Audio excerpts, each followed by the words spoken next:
दरम्यान गेल्या महिनाभर परतीच्या पावसानं सिंधुदुर्ग जिल्ह्यात धुमाकूळ घातलाय। भात कापणी पूर्णपणे ठप्प झाली आहे आणि या अवकाळी पावसामुळे जिल्ह्यात 4165 हेक्टर क्षेत्रावरचं भात पीक हे वाया गेलंय।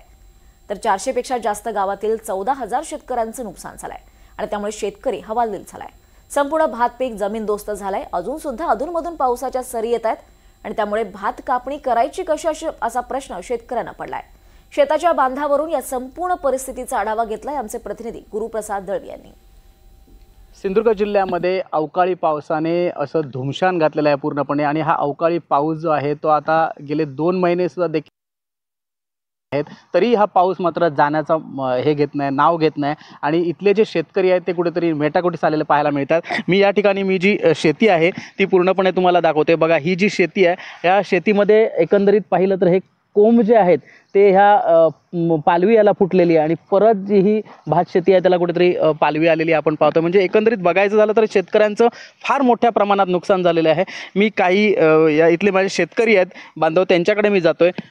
काय सांगाल, एकंदरीत शेतीची पूर्णपणे नासाडी झालेली आपण पाहतोय। म्हणजे ही शेती आता पिकलेली आम्ही केलेली आहे शेती, या शेतीत काही नाही आता। हा फक्त त्याचा रोग आलेला आहे, पूर्ण बी पुसून गेलेला आहे आणि आता हा पाऊस लागत आहे, कायमच लागत आहे।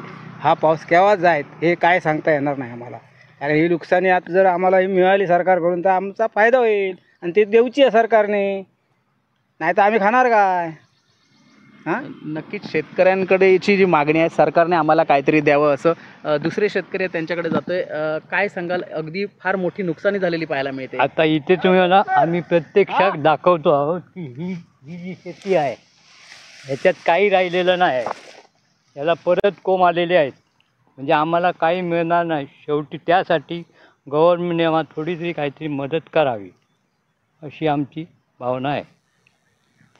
नक्कीच इथले जे शेतकरी आहेत ते खरोखरच त्यांच्या डोळ्यातून कुठेतरी अश्रू दाटतात, कारण एवढी मेहनत जी केलेली आहे ती मेहनत कुठेतरी आपली वाया जाते। म्हणजे अगदी बघायचं झालं तर जे आकाश आहे ते अगदी पूर्णपणे आता निरभ्र असं पाहिलं। म्हणजे आताची जी परिस्थिती आहे ती सुद्धा बघा, अगदी पावसाळी वातावरण दिसते, म्हणजे अजूनही देखील हा पाऊस गेलेला आहे। त्यामुळे कुठेतरी शेतकऱ्यांच्या डोळ्यात कुठेतरी अश्रू दाटलेले आपल्याला पाहायला मिळतात। कॅमेरा पर्सन अजय सह गुरुप्रसाद दळवी, NDTV मराठी, सिंधुदुर्ग।